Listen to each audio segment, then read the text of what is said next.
আসসালামু আলাইকুম। আমাদের আজকের ভিডিওটি কোনো খামার রিলেটেড ভিডিও না, সম্পূর্ণ ব্যতিক্রম ধর্মী এবং আলাদা একটা ভিডিও। স্বাভাবিকভাবে আমরা যে ভিডিওগুলি তৈরি করি বা আপনাদের সামনে উপস্থাপন করি সেগুলি থাকে আমাদের খামারের গরু, ছাগল, হাঁস, মুরগি এগুলি কেন্দ্রিক বা এগুলি আমরা আপনাদেরকে দেখানোর চেষ্টা করি। তবে গত কিছুদিন যাবত আমাদের গ্রামের রাস্তাগুলি ভেঙে যাওয়ার কারণে যাতায়াত ব্যবস্থা খুব কষ্ট হচ্ছিল, যে কারণে আমরা প্ল্যান করেছিলাম আমাদের রাস্তাগুলি আমরা নিজেরাই মেরামত করার চেষ্টা করব ইনশাআল্লাহ। তো আমাদের দায়িত্ব ছিল আমাদের গ্রামের মাঝখানের এই ব্রিজটার দুই পাশে আমাদেরকে ঠিক করতে হবে। এর কারণ হচ্ছে এই দুই পাশ দিয়ে গাড়ি উঠতে গেলে নামতে গেলে অনেক সমস্যা হয়, অনেক ক্ষেত্রে অ্যাক্সিডেন্টের সম্মুখীন হতে হয়, কারণ ব্রিজের দুনো পাশে খুব বাজেভাবে ভেঙে গিয়েছে, যেখান দিয়ে গাড়ি চলাচল করাটা অনেকটা অসম্ভব হয়ে দাঁড়িয়েছে ইদানিং। তো সকাল সকাল কয়েকজনকে বলে রেখেছিলাম, অর্থাৎ আমি কয়েকজন মিস্ত্রিকে বলে রেখেছিলাম এই কাজটা করার জন্য। এর পাশাপাশি সবাইকে বলে রেখেছিলাম যদি কেউ আসে তাহলে হয়তো আমাদের সাথে কাজটা করতে পারবে বা আমাদের একটু হেল্প হবে আর কি, যা আমাদের গ্রামে যারা আছে বা আশেপাশে যারা আছে তারা আমাদেরকে হেল্প করলে আমাদের একটু সহজ হবে। তো আলহামদুলিল্লাহ দেখতে দেখতে দু একজন করতে করতে অনেক লোক আমরা একত্রিত হয়ে গিয়েছি। তো আমাদের যেসব জিনিসপত্রের দরকার সেই জিনিসগুলি আমরা বাজার থেকে অর্ডার করে নিয়ে এসেছি, অর্থাৎ আমাদের বালু, সিমেন্ট, খোয়া, তারপর হচ্ছে যে আপনার এই ইট, আদলা বলি আমরা যেটাকে, সেগুলি আমাদের দরকার, সেগুলি আমরা নিয়ে এসেছি। কারণ এই রাস্তাগুলির অনেকটা জায়গা ভেঙে গিয়েছে, সব জায়গায় আমাদেরকে ঠিক করতে হবে। কারণ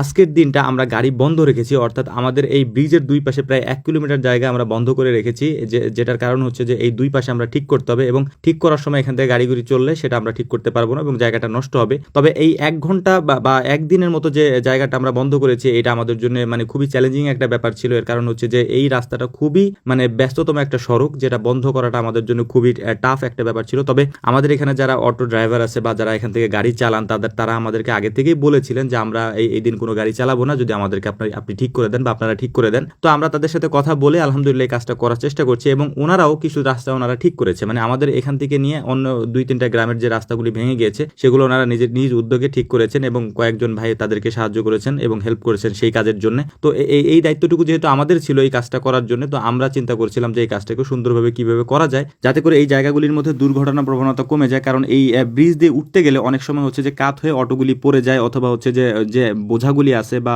যে নসিমনগুলি আপনারা দেখেন আমাদের ভিডিওতে দেখেছেন যে এই ব্রিজটা আমরা অনেক সময় ব্যবহার করে থাকি। কারণ এই ব্রিজের দুই পাশে হচ্ছে আমাদের ঘাসের জমি আছে, আমরা ঘাস নিয়ে আসি এবং প্রত্যেকদিন আমাদের প্রধান যে একটা সমস্যা পড়তে হয় সেটা হচ্ছে যে সজীব মামা যখন এখান থেকে ঘাস নিয়ে আসে তখন বাড়ি থেকে বা আমাদের খামারে ফোন দেওয়ার পরে এখান থেকে একজন গিয়ে আবার তাকে এইটার মধ্যে ঠেলে তারপর আনতে হয়, এই ব্রিজটা ঠেলে আনতে হয়। কারণ এটা এতটাই বাজে ভেঙে গেছে, বাজে অবস্থা হয়ে গেছে যে এখান থেকে যাতায়াতের ব্যবস্থা কোনো অবস্থাতেই যাতায়াতের কোনো ব্যবস্থা নাই আর কি। তো যাই হোক আলহামদুলিল্লাহ দেখতে দেখতে আমরা অনেকজন লোক একত্রিত হয়ে গিয়েছি। এখানে যাদেরকে দেখতে পাচ্ছেন এরা সবাই হচ্ছে আমাদের পাড়ার লোকজন, অর্থাৎ আমাদের যেহেতু গ্রামের মধ্যে 4টা পাড়া, তো আমরা হচ্ছে উত্তর পাড়ার মধ্যে, তো আমাদের এখানের পাড়ার মধ্যে সব ভাই ব্রাদার বা ভাইস্তা ছিল, ছোট ভাই বড় ভাই যারা ছিল সবাই আলহামদুলিল্লাহ আমাদেরকে হেল্প করতেছিলেন বা সবাই মিলেই কাজটা আমরা করতেছিলাম এবং দেখতে দেখতে কাজটা আমরা সুন্দর করে করতেও পেরেছি। এবং বিভিন্ন জায়গায় অনেক বেশি গর্ত হয়ে যাওয়ার কারণে সেখানে ঢালাই দেওয়াটা পসিবল হচ্ছিল না। ওই জায়গার মধ্যে আমরা ইট ভেঙে তারপর বালু দিয়ে রেখে যাচ্ছিলাম যাতে করে বৃষ্টি হলে জায়গাটা সুন্দর করে সমান হয়ে যায়। আর আলহামদুলিল্লাহ আমরা অনেক লোক একসাথে, যদিও এই কাজের জন্য আমরা বের হয়েছিলাম মাত্র বাড়ি থেকে 3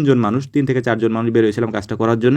দেখতে দেখতে এখানে প্রায় 30 থেকে 40 জন মানুষ হয়ে গিয়েছে এবং সবাই আমাদের গ্রামের লোকজন, সবাই মিলে কাজটা আমরা করতে পেরেছি। আলহামদুলিল্লাহ এটা আমার জন্য অনেক তৃপ্তির একটা ব্যাপার যে কাজগুলো আমরা শেষ করতে পেরেছি। এবং পরবর্তীতে আমরা এখানে কাজগুলো কমপ্লিট করার পরে বিকালবেলা দেখলাম যে প্রচুর পরিমাণে আকাশে মেঘ দেখে তো একটু ভয় পাওয়ার কথা, কারণ এত কষ্ট করে এত টাকা পয়সা খরচ করে আমরা জায়গাটা ঠিক করেছি, কিন্তু বৃষ্টি হলে জায়গাটা নষ্ট হয়ে যাবে। তো আমরা বাড়ি থেকে পলিথিন নিয়ে আসছি, পলিথিন এনে এই ব্রিজের দুনো সাইড যে জায়গাটা মেন জায়গা যেখানে আমরা ঢালাই দিয়েছি সেই জায়গাগুলো আমরা ঢেকে দিয়েছি। ঢেকে দেওয়ার পরে এখানে বৃষ্টি হয়েছে, ঢেকে দিতেই প্রচুর পরিমাণে বৃষ্টি শুরু হলো এবং বৃষ্টির মধ্যেও আমাদেরকে কাজ করতে হয়েছে, কারণ এটা ভিজতে দেওয়া যাবে না কোনো মতেই। তো দেখতেই পাচ্ছেন কি পরিমাণ বৃষ্টি এখানে হচ্ছে। তো বৃষ্টির পরে মূলত আমরা পরদিন সকালে এগুলোকে তুলে দিচ্ছিলাম কারণ হচ্ছে যে একদিন পর্যন্ত আমরা পুরো একদিন এবং 1 রাত পর্যন্ত রাস্তা বন্ধ করে রেখেছি। এবং আমি আগেই বলেছি এই রাস্তাটা খুবই ব্যস্ততম একটা সড়ক, যেখান দিয়ে আমাদের কয়েকটা গ্রামের মানুষজন যাতায়াত করে এবং যাতায়াতের একমাত্র রাস্তা বলতে পারেন আর কি। তো সবাই যেহেতু আমাদেরকে একদিনের জন্য হেল্প করেছে যে তারা এখান দিয়ে এই রাস্তাটা ব্যবহার না করে অন্য কোনো রাস্তা দিয়ে